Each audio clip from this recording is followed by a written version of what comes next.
BBA, BCA, BCom computer కోర్సులో 100% placement లభించే ఏకైక డిగ్రీ కాలేజ్ కూకట్పల్లిలోని i3 డిగ్రీ కాలేజ్ 8367215215.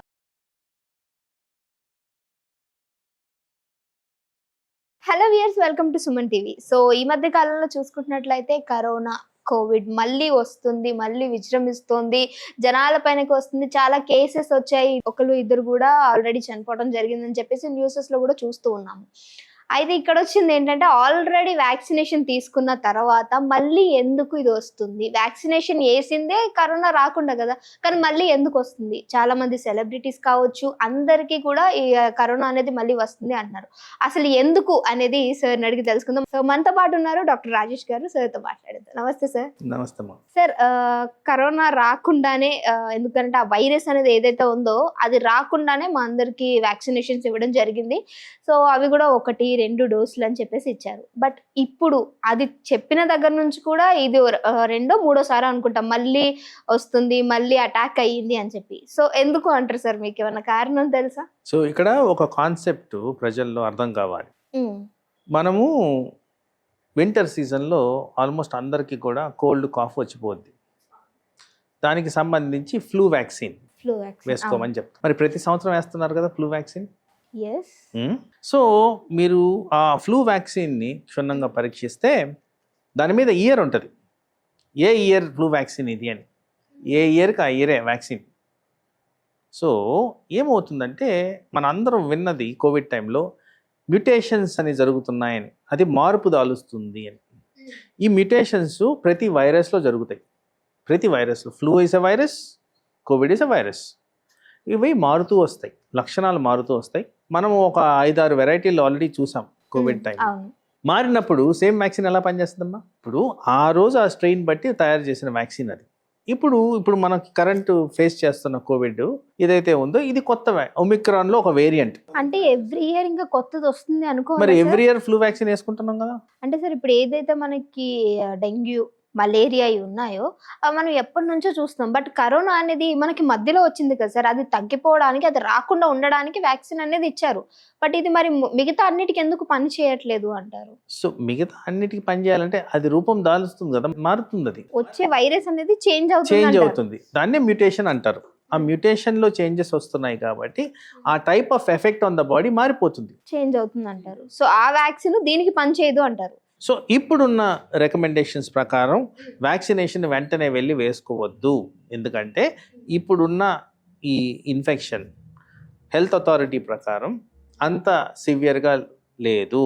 మీరు చెప్పిన 2-3 ఎవరైతే ఎఫెక్ట్ అయ్యారో సీరియస్గా, వాళ్ళు యాక్చువల్లీ మనకు వచ్చిన డేటా ప్రకారం ఎగ్జిస్టింగ్ కండిషన్, ఒకరికైతే నెఫ్రాటిక్ సిండ్రోమ్ అనే కిడ్నీ డిసీజ్, ఇంకొకరికేమో క్యాన్సర్ ఉన్నందువల్ల వాటి కారణంగా చనిపోయారు. బట్ ఇన్సిడెంట్లుగా వాళ్ళకి కరోనా ఎఫెక్ట్ అయింది. ఆ టైంలో కరోనా వల్ల చనిపోలేదు, వాళ్ళు ఎగ్జిస్టింగ్ డిసీజ్ వల్ల చనిపోయారు. సో యాజ్ ఆఫ్ నౌ మన దేశంలో అట్లీస్ట్ ఏవైతే కేసెస్ రిజిస్టర్ అవుతున్నాయో అవన్నీ చాలా మైల్డ్గా ఉన్నాయి. వెంటనే వ్యాక్సిన్ వేసుకోవాల్సిన అవసరం లేదని హెల్త్ అథారిటీ అడ్వైస్. అంటే దీనివల్ల ఎలాంటి ప్రమాదం లేదు అంటారు at this point of time. అంటే నేను చెప్తున్నాను కదా, మ్యుటేషన్స్ అనేవి జరిగినప్పుడు, అది ఆ రూపం మారినప్పుడు అది ఎలా ఇంటెన్సిటీ మారుతుంది అనేది మనకు తెలియదు at this point of time. So అందుకోసమే హెల్త్ అడ్వైజర్స్ ఫాలో అవుతూ అప్డేటెడ్గా ఉంటే మీకు డెఫినెట్గా ప్రాబ్లం అనేది రాకుండా. సో అండ్ ఇంకొక ఇంపార్టెంట్ థింగ్ ఏంటంటే ఇక్కడ నేను చెప్పదలుచుకుంది, ఇంత వ్యాక్సిన్ గురించి ఆలోచిస్తున్నాం కదా, ప్రివెంటివ్ మెజర్స్ గురించి ఎందుకు ఆలోచించట్లే? ఎందుకు జనాలు సింగపూర్ పోతున్నారు? Why are they getting exposed? Even ఈ రోజు కూడా నేను ఒక పేషెంట్ని చూశాను, వాళ్ళు సింగపూర్ ట్రావెల్ చేస్తున్నారు. సో అక్కడ ఆల్రెడీ ఇన్ఫెక్షన్ ఉంది బాబు అంటే వెళ్ళొస్తామంటారు.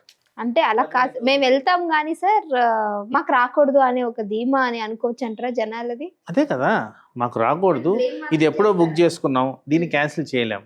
ఇది చాలా ఫ్రీక్వెంట్గా వింటున్న థింగ్స్. సరే వెళ్తున్నారు, ప్రికాషన్స్ తీసుకుంటున్నారా? ఆ ప్రికాషన్స్ ఎందుకు మర్చిపోతున్నాం మనం? వాటి గురించి ఎందుకు మాట్లాడలేదు? Vaccination is the last precaution. First precautions ఏంటి? హ్యాండ్ హైజీన్ ప్రాక్టీస్, అది కంపల్సరీ మెయింటైన్ చేయాలి. అనవసరంగా క్రౌడ్లోకి వెళ్ళకపోవడం, సెల్ఫ్ ఐసోలేషన్, దగ్గు జలుబు ఉన్న వాళ్ళు సెల్ఫ్ ఐసోలేషన్ చేస్తున్నారా? ఇప్పుడు చూడండి, ఫర్ ఎగ్జాంపుల్ ఈ పర్సన్ ఎవరైతే నేను చూశానో వాళ్ళు ట్రావెలింగ్, దగ్గు జలుబు పెట్టుకుని ట్రావెలింగ్, అలా అక్కడికి వెళ్ళి అక్కడ ఎక్స్పోజ్ అవుతుంది. సో అట్లా ఈ సింపుల్ ప్రికాషన్స్ మనం పాటిస్తే వ్యాక్సిన్ అంత దూరం వెళ్లాల్సిన పరిస్థితులు ప్రెజెంట్గా లేవు. ఎప్పుడైతే మనం ఆల్రెడీ ఫేస్ చేసాము ఇది 2020-21లో అలాంటి పరిస్థితులు వస్తే డెఫినెట్గా గవర్నమెంట్ ద్వారా రికమెండేషన్స్ వస్తాయి. ఆ టైంలో మనం వ్యాక్సిన్ తీసుకోవాల్సిన అవసరం అయితే ఉంటుంది. ఓకే సార్, వ్యాక్సినేషన్ గురించి మాట్లాడుకుంటే ఇదివరకు వేసిన వ్యాక్సినేషన్స్ వల్ల కూడా సంథింగ్ బాడీలో ఏదో అబ్నార్మల్గా ఉండడం, దానివల్ల హార్ట్ ప్రాబ్లమ్స్కి సంబంధించి ఇష్యూస్ రావడం వస్తున్నాయి అంటారు. సో ఏంటంటే ఇది వరకు కోవిడ్కి ముందు లేవు బట్ ఇప్పుడు ఉన్నాయి అని అంటే దీనివల్లే అని జనాల అపోహ లేదా అది డౌటా అనేది తెలియదు. సో ఇప్పుడు ఏదైతే మళ్ళీ అటాక్ అయిందో దానికి వ్యాక్సినేషన్ తీసుకోవాలంటే జనాలు భయపడుతున్నారు. ఒకవేళ తీసుకోవాల్సిన సిచ్యువేషన్స్ వస్తే మీరు ఏం రికమెండ్ చేస్తారు, తీసుకోమంటారా? సో అది ఈజీగా బ్లేమింగ్ కల్చర్ అయితే ఉందమ్మా. ఇప్పుడు కొన్ని కోట్ల మంది వేసుకున్నారు vaccine. It's not a small number. దేశవ్యాప్తంగా ఆల్మోస్ట్ అందరికీ వ్యాక్సిన్ అనేది పడింది. వీళ్ళల్లో కాంప్లికేషన్స్ వచ్చిన నంబర్స్ ఎంత ఉంటుంది నాకు తెలిసి మ్యాక్సిమం 10% కూడా దాటి ఉండదు. సో 10%కి వచ్చిన దాన్ని ఎందుకు 90% వదిలేస్తున్నారు? 90% పీపుల్ ఆర్ ఫైన్, వాళ్ళకి ఏం ప్రాబ్లమ్స్ లేవు. కానీ మనము ఇదివరకు మాట్లాడుకున్నట్టు ఎంతమంది హెల్త్ కాన్షియస్ ఉన్నారు, ఎంతమంది డయాబెటీస్ గురించి పట్టించుకుంటున్నారు, ఎంతమంది బ్లడ్ ప్రెషర్ గురించి పట్టించుకుంటున్నారు, ఎంతమంది ఉబ్బకాయాన్ని పట్టించుకుంటున్నారు, ఇవన్నీ కూడా హార్ట్ స్ట్రోక్, బ్రెయిన్ స్ట్రోక్కి దారితీస్తుంది కదా, ఈజీగా మరణాలకు దారితీస్తాయి కదా. మరి ఇవెందుకు ఆలోచించట్లేదు? Why you are thinking about vaccine? తర్వాత ఒక వ్యాక్సిన్ వల్ల మనకి బాడీలో ఎఫెక్ట్ రావాలంటే ఆ వ్యాక్సిన్ ప్రెసెన్స్ ఇంకా ఉండాలి. జనరల్గా మెజర్ ఎలా చేస్తామంటే యాంటీబాడీ టెస్ట్ చేస్తాం. చాలామందికి మనలో యాంటీబాడీ వెళ్ళిపోయి ఉంటుంది, ఉండదు. అందుకోసమే మనం సెకండ్ వేవ్ ఆఫ్ కోవిడ్లో చెక్ చేసుకొని వ్యాక్సిన్ వేసుకున్నాం. ఎవరికైతే యాంటీబాడీ సరిగ్గా లేదో వేసుకోమని చెప్పాం. సో ఆ డ్యూరేషన్ విత్ ఇన్ 1 year స్పాన్లోనే తగ్గిపోతున్న యాంటీబాడీ 4-5 సంవత్సరాల తర్వాత ఎక్కడ ఉంటుంది? ఉండదు. సో ఇవేవైతే అపోహలు ఉన్నాయో అవి అందరూ దాన్ని స్ప్రెడ్ చేయకుండా కట్టేలు చేసుకొని ప్రతిదాన్ని కోవిడ్ని బ్లేమ్ చేయడం కన్నా మన హెల్త్ హ్యాబిట్స్ సరిగ్గా చూసుకుంటూ మన రెగ్యులర్ ఫాలోఅప్స్ మెయింటైన్ చేస్తూ డాక్టర్ అడ్వైజ్ చేసిన సూచనలు సలహాలు ప్రాక్టీస్ చేస్తే ఇలాంటి అకాల మరణాలు జరగవు, సైడ్ ఎఫెక్ట్స్ ఉండవు, స్ట్రోక్స్ రావు. ఏవైతే మనం మాట్లాడుకుంటున్నామో ఇవన్నిటిని కూడా నివారించుకోవచ్చు. సార్ మీరు అంటున్న ఏదైతే ఈ ఇమ్యూనిటీ అంటున్నారో లేకపోతే బ్లడ్ ప్రెషర్స్ అంటున్నారో ఇంకా సో అండ్ సో డిసీజెస్ ఏవైతే చెప్తున్నారో అవి కోవిడ్కి ముందు లేవంటారా?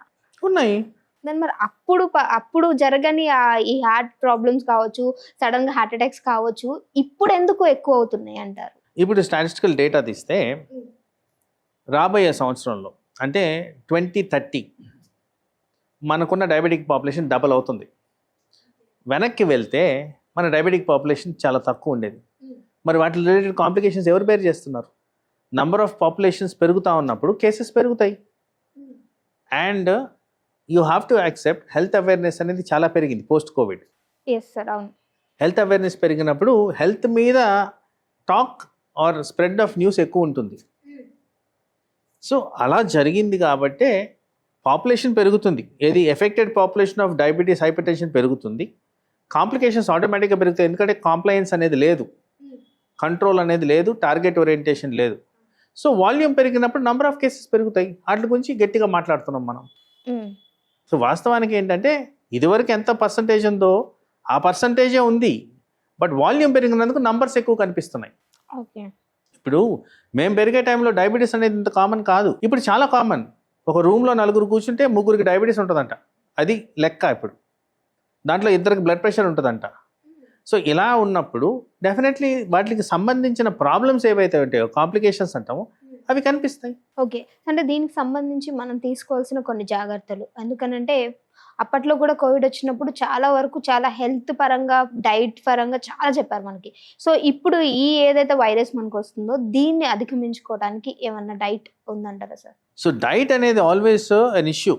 ఎందుకంటే డైట్లో డిసిప్లిన్ మెయింటైన్ చేయడం అంటే ఫస్ట్ టైమింగ్ అనేది ప్రాపర్గా తీసుకోవాలి. తర్వాత ఆ తీసుకునే ఆహారంలో కూడా ఎక్కువ శాతము ఈ ఆయిలీ బేస్డ్ ఫుడ్స్ అవి అవాయిడ్ చేస్తూ ఎక్కువగా మనకి పోషకాహారాల విలువలు ఉన్నవి తీసుకోవడం అనేది ఇంపార్టెంట్.